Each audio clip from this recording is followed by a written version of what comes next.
Welcome to WNL Sports Weekly. I'm Jeremy Franklin. This week we'll speak with swimming assistant coach John Geissinger, men's track and field captain Tyler Grant, and men's basketball junior Taylor Gilfillan. But first, a quick look back at the weekend in Washington and Lee athletics. Women's basketball picked up a 71-50 ODAC road win over Emory and Henry on Saturday. In the two-day Liberty Open, the men's track and field team set two school records, while the women's performance was highlighted by Annalise Madison's first-place showing in the 1,000 meters. Back in Lexington, Johns Hopkins topped the Generals in three different sports, picking up victories over WNL in wrestling and men's and women's swimming. I'm joined now by swimming coach John Geissinger. John, welcome to the show. Thanks, Jeremy. Good to be here. Tough losses to the Blue Jays on Saturday, but that's great competition for Washington and Lee. What will a meet like that for both the men and the women do right at the end of the regular season? Well, Jeremy, that's an interesting question. I mean, we treat every dual meet the same way as, say, we would treat swimming Sweetbriar or swimming Hollands. So I think that just the fact they are considered a top team doesn't necessarily mean that we put more emphasis on it. Compared to years past, this is actually one of the better performances we've had. So I think that both men's and women's teams are going in with a lot of forward momentum and are excited about their future at conference. You're the assistant coach for both men's and women's swimming here at WNL. What's it like to work with those two programs? It's a really good experience being able to learn both the men's and women's swimming programs inside out. It's not uncommon for that to be the case at most other athletic institutions, whereas here at Washington and Lee we do have the benefit of having two separate head coaches. So it is a nice opportunity for me and for the student athletes to benefit from two sets of guidance instead of just one. You earned All-America honors 22 times during your career at Denison. How did your experience as a Division III swimmer prepare you to work with WNL student athletes? I think it taught me most of all just that hard work will pay off. Swimming is a pretty fair sport. You are what you are. Whenever you touch the wall, you know exactly the time you went, the place you got. There's no subjectivity to it. So in that case, I think that just really lets me relate to what we're trying to accomplish here, which is to get both of our programs on to a national level and make sure that we give them the best guidance possible to reach any goal that they have, whether it be qualifying for nationals, Olympic trials, or winning postgraduate academic scholarships. What are your expectations for the upcoming conference championship meets? We expect them to compete. To say that we expect to win championships every year, I think, is kind of a short-sighted goal. I think success can be a dangerous measuring stick. Obviously the women are going in with a very strong chance of competing for the title. We've won 4 of the most recent ODAC championships, and the men are coming off a third-place finish at Bluegrass. So if they compete and do what they're supposed to do and do what they're capable of doing, I think that everyone will end the season on a good note and hopefully even qualify some men for the national meet and get some B cuts on the women's side. It's all possible, but it's really just up to them. John, thanks for being here. Good luck the rest of the way. Thanks, Jeremy. Have a good day. With me now is Tyler Grant, senior track and field captain from Sewanee, Georgia. Tyler, welcome back to the show. Thanks for having me. Since we last had you on back in November, WNL has competed in 2 events at Liberty and 1 out in Ohio at Marietta. What have the Generals accomplished in those 3 meets?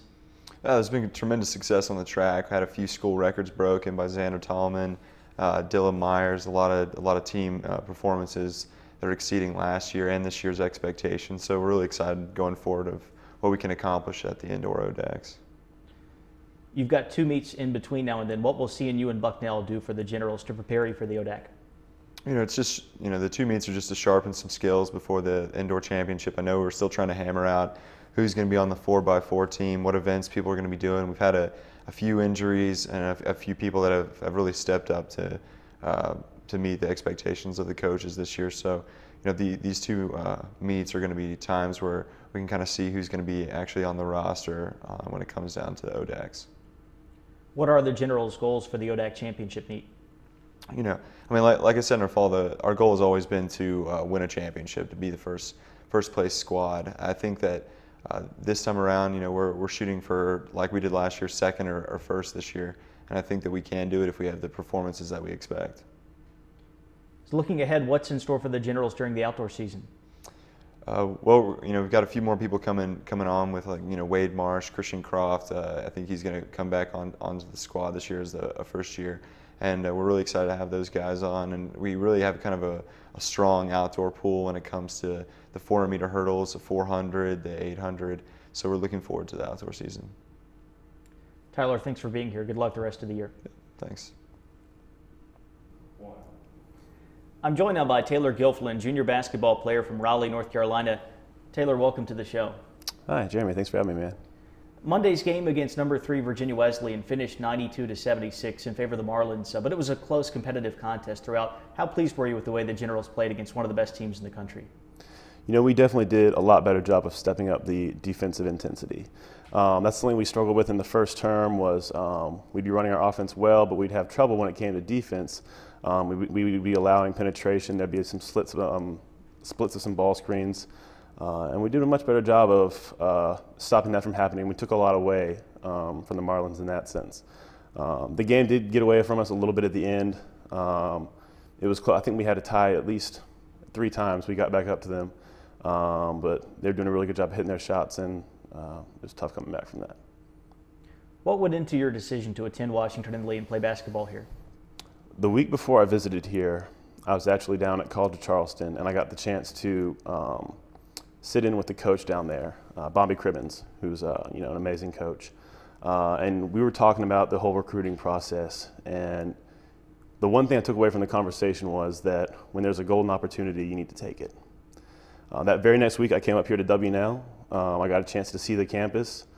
I got a chance to sit down with Hutch, and he was telling me he wanted me to come here and play. Obviously, it's a fantastic school with outstanding academics, and I mean that's the definition of the golden opportunity there for me. Those were all things I was looking for in the college I wanted to attend. So the stars kind of aligned on that one, and I pulled the trigger.